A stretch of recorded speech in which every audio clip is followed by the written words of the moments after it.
Welcome to Beating Cancer Daily. Beating stage 4 cancer for 30 years still takes my breath away every time I say it. I'm Saranne, founder of the Comedy Cures Foundation, and I hope you'll join me for just a few minutes daily for the next 365 days so we may laugh, learn, maybe cry a little as we live our best days beating cancer daily together. How's your patience level? Have you found that you're shorter tempered since the pandemic, since your experience with cancer or helping a cancer patient? I don't think I got the patience memo when I was born. I've always been a bit impatient, but more directed at myself. I just hate people wasting my time. And I remember when they told me that I had a very short life expectancy, I got even more impatient and more conscious of people wasting my time, my energy, my thought space. So I'm actually trying to be a student of being patient. I did not realize that patience is a virtue came from a 5th century poem. I had no idea. I had heard that and I always thought, okay, I have to have more patience. I have to be more virtuous. But it's not easy. How do you do it? What are your tricks? I was so aware of this because I've been car shopping and salespeople waste your time. There's so much wasted time in shopping for a car. And I remember the irony because the dealership had a breast cancer month decal on their window. Even though it was past breast cancer month, they still had it, which I was grateful for. Like, I want to patronize a place that is supportive of breast cancer research. But for 25 minutes, I stood there waiting for a car salesman and I had an appointment. And finally I walked up to the manager and I was like, guys, how can you say you support breast cancer when you just kept a breast cancer patient waiting 25 minutes? Do you know what 25 minutes feels like in cancer time?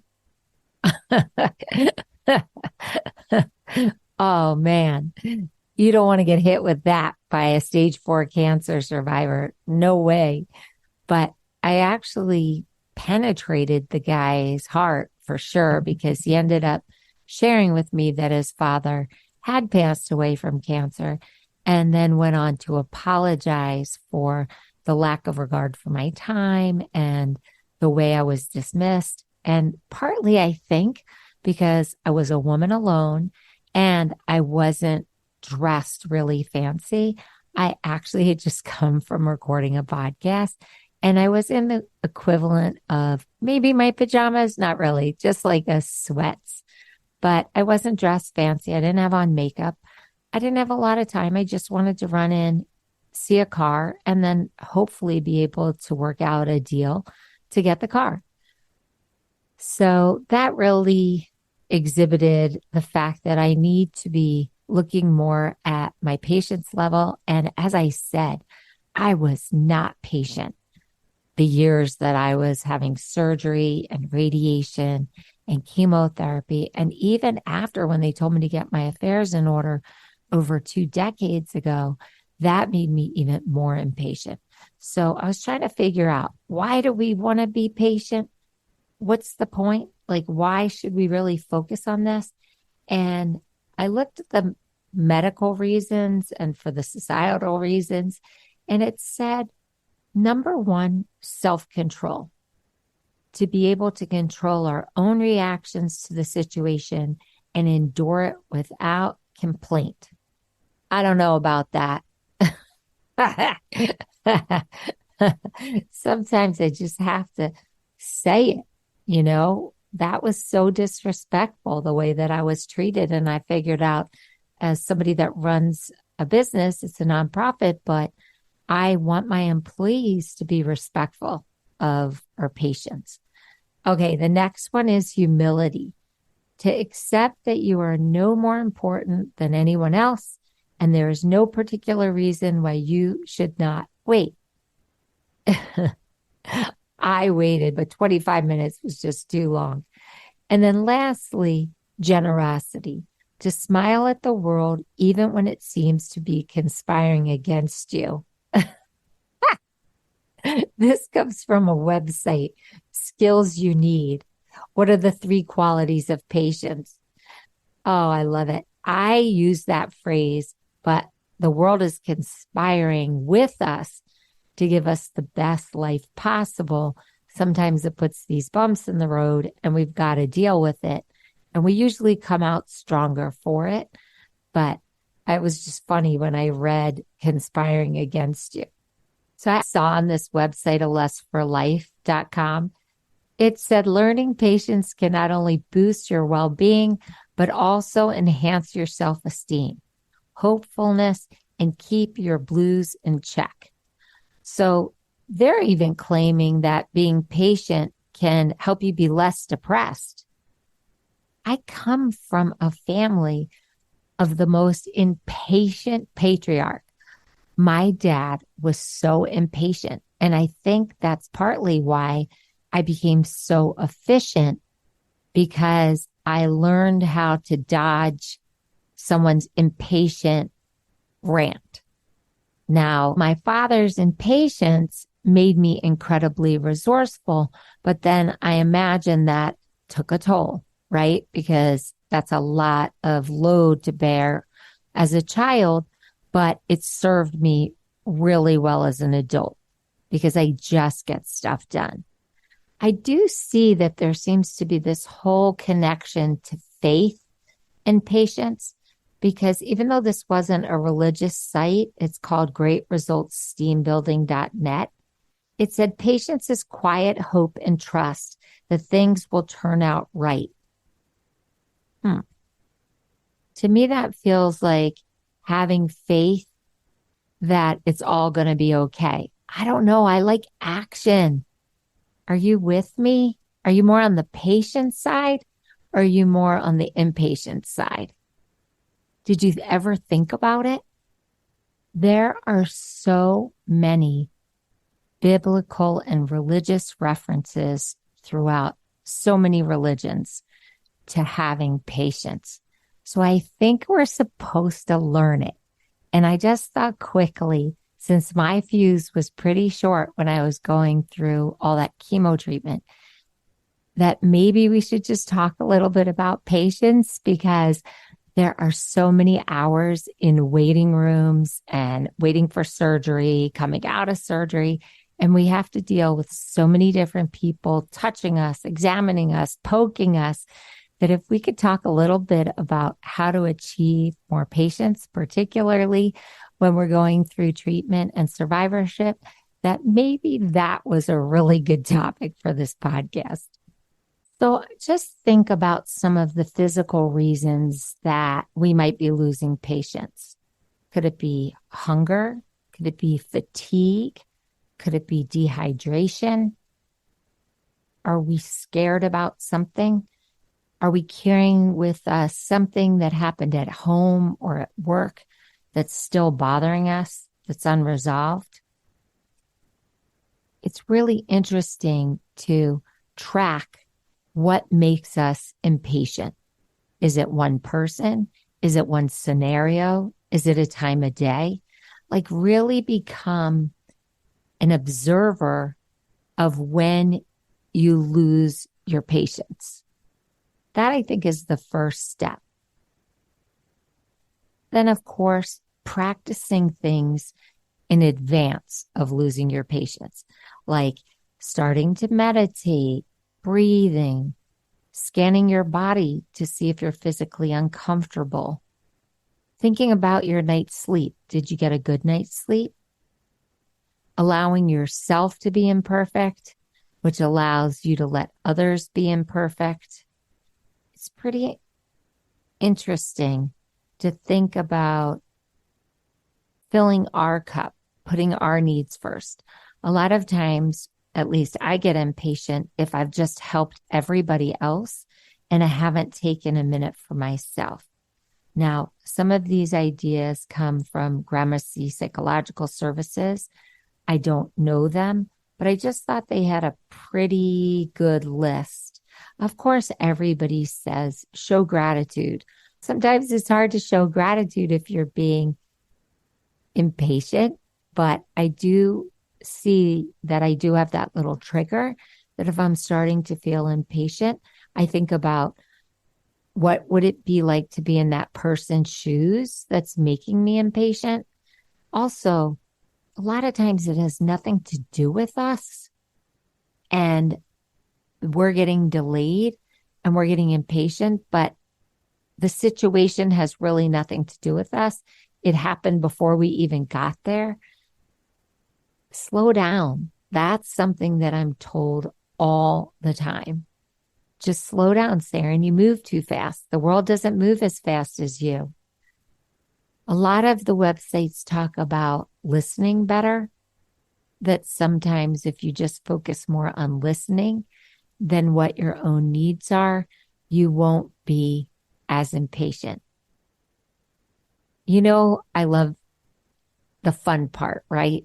So sometimes if I'm starting to get impatient or stressed out by the delay, I try to write a comedy routine about it, especially if it's like a balagan, like everybody's running around in circles. It's complete chaos, where I'm waiting in line or have to get something and the delays are so huge. I try to look at where the humor is in the situation, and I'll even write a little comedy skit or a little joke about it. And I find that distracts me. It makes the time go faster, and I actually make myself chuckle. It really is an incredible skill to have, to be able to talk ourselves into being more patient. Have you ever just decided that if you did the task or you started directing people in their jobs, that it would make it go faster and more efficiently, and then you would get your needs met faster? I must admit, I've done that. I've done that. It's so funny because I see efficiency. And so sometimes I'll just be like, look, I don't mean to butt in, but I'm like older than you and I've seen this happen before. And this was a cool solution that I either tried or that I was taught when I was in your situation. And sometimes that's met with such relief. And other times people get really mad because they think you're questioning their competency. And I'm not. I'm just a super helpful person. So I'm curious if you've ever been caught in that. I know that I'm not the only one. I saw on Better Up, there was a study involving 3,000 Americans, and 45% of the millennials said they feel less patient than they did 5 years ago. And they blame technology. There's so much instant gratification in our society now, whether it's social media or just technology, that we like the quick fix of dopamine, right? We like that pleasure chemical that fills our brain and makes us feel wonderful. And so when we don't get it, our fuse goes off, right? So if we're so used to instant gratification and we have no patience because we're so trained now with technology for everything to be instant, then in real life situations, when we're dealing with so many humans, our fuse is shorter, or at least mine is. At least I'm honest about it. Are you? Are you being honest with yourself about your impatience? So reframing is a great way to handle that mounting impatience. I do it with comedy, but as I said before, there's so many different ways you can do it. Even taking a deep breath, counting to 10, doing a quick meditation practice, I think we're losing the ability to be okay with being uncomfortable. Everybody just wants to be so comfortable all the time. And I think that we haven't kept that up. And especially the younger generations, they're catered to a lot. And so being uncomfortable is unheard of now. It's really interesting to me. Now, I have a lot of fire. Like I have a lot of fire. I have red hair. I have a very fiery character. And that has always fueled me and helped me to achieve a lot of goals, a lot of my goals because of my personal impatience in when I want to achieve something. But I think what I learned through really thinking about this topic and wanting to have the virtuous patience that they talk about in that 5th century poem, I realized that it really is important not to hold others to my same standard, my same energy level, or my timeline, because sometimes they're really unrealistic. And that's where some of the impatience could come in. I know I always have the serenity prayer floating around my head. And here's just a few lines from it. Grant me the serenity to accept the things I cannot change, the courage to change the things I can, and the wisdom to know the difference. And I know it goes on to much longer poem, but that is the key to just know when we have to just kick back, chill out, and let things unfold versus when we have to act and advocate and be passionate and have a little impatience. I'm not throwing impatience completely out. I think sometimes it can really fuel us, but too much impatience has been documented to cause stress and therefore to cause illness if it is over exaggerated stress. So I think we have to keep an eye on this, especially if we're going through treatment. There are so many funny jokes on the internet about patience and impatience. And I just had to share it with you because if you actually write these down and then you're feeling impatient and you just go to your phone for patience and you read these, you'll laugh and it will transport you, I'm sure, out of your impatience. So here's one. I had my patience tested. I'm negative. That is so clever. That's just so clever. Okay, here's another one. When it's only Tuesday and you've run out of patience for the week.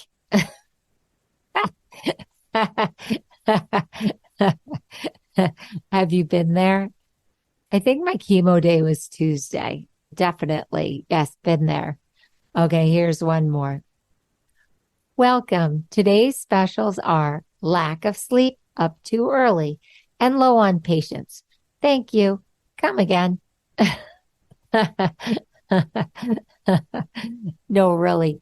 We have a podcast with Jackie, our functional medicine expert, and it's all about sleep and the quality of sleep. And I'm telling you, I think if we all got better sleep, better nutrition, and took these joy breaks and these laughter breaks, we would all just be more patient.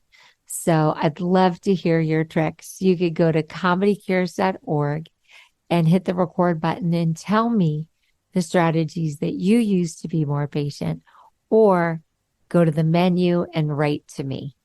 I really love when you teach me to and you tell me all your secrets and tell me what you're doing to help your patience level during your treatment or survivorship. Have a blessed day, and I'll see you tomorrow.